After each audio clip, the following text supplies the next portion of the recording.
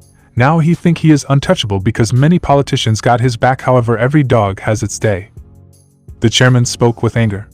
You told me, my son has been killed by who? The gang leader in Japan who run back to Shanghai after he know about the massacre spoke with his hands shaking. We do not know, sir, and nobody survived to tell us, Abu. The chairman slammed his fist on the desk. You were in Japan with him, how could you not know about it? Huh. Calm down. There is no need to rush it over this shit. It might be the work of CIA or some secret agent. But it won't matter, I will make them pay. The assistant secretary, she is Russia and she has gifted with skill and the strength of the full-grown bear. The title the bear wife was given when she killed a fully grown bear at the age of 9 when she is running away from human trafficking.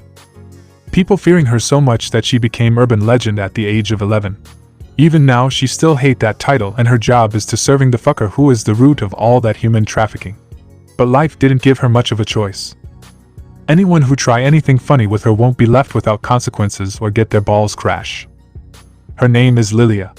She has been working with the Black Dragon for many years and still waiting for the right time to take the chairman head for what he has done, and she is the most powerful weapon to fight with this mysterious man. The chairman smiled. If it was you, then I don't to worry about it. Go and take care of it, then make sure that this man dies slowly. She nodded. The chairman. But you gonna need to work with other member. I won't take a chance of him running away. The gang leader from Japan smiled and said, I will be in your care. After that, the sound of the lift going up can be heard. Only important members can go up to the chairman floor by using eyes scan to unlock. Lilia. Who would it be? The chairman. No idea. I didn't make a point to anybody meeting here. It better be a good news that found the man that killed my son. The lift is reached its destination and the door opening. Lilia can sense the smell of blood coming from the lift and took the fighting stance. The door is opened and show the man holding the decapitated head of the important members of the gang to skin the eyes, then he toss it to the chairman. So you're the motherfucker who is behind all this? Black Dragon shit. The chairman. Who are you supposed to be? No, so you are the one who killed my son. Lilia, kill him. She attacked him with axe. But it did nothing. Oh, your strength is impressive, girl, for a normal human. Now let's see how tough you are. He kicked her back, sending her to the wall, and the chairman and gang leader starting shooting at him. The result is to be expected. None of the bullet could harm him. The chairman. What the fuck are you and where are you come from? From the depth of the abyss. He moved to the gang leader and smashed his head with his bare hands. His eyes now lock on to the chairman. Now you're next. Lilia. Stop it. Now. I don't get it. Why are you defending him instead of defending yourself? Lilia getting up. Cause I am the only one who is going to kill him. Oh, I'm sorry, I didn't know that he is your prey. Oh well, that was surprised, then come and take him, if you can pass me. He noticed that this is not a normal girl. His fist clashed with her axe, the shockwave destroyed the window glass. Then he smiled her, iron will making him interesting in her now. He pushed her back a bit and speak. You're strong girl, you are worthy to know my name. Name Issei, what's your? Lilia was it? Lilia. I don't need to know the name of the fucking psychopath. Issei laughed and said back. And what make you so different from me? You work for the same person who run this human trafficking and even drug. Lilia. Life didn't give him a choice. If I had, then I would kill him a long time ago. Issei. Life given the choice to you now. Join me and we will rebuild all of them into the better place. No more human trafficking and drugs. Lilia. How could I know you're not just another fucking bastard like them? Issei signed. I admit that I couldn't get rid of all this even with all of this strength, and killing that fucking pig won't make anything better, because there will be other bastard just popping up again, and you knew it, true right? Lilia. Fine, then I will give it a go, and where is that pig? Issei. He is running downstairs and he is all your.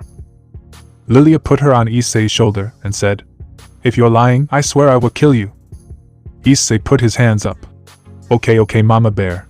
She smiled and the other gang's members come and pointing the gun at Issei. Issei. Don't worry about me, just go and kill that pig. She nodded and running through the mob and attacking them. Gangster. What are you doing? Are you betraying the family? Lilia. You guys will never be my family, now get the fuck out of my way. Issei mercilessly murder everything in his path with the smile on his face.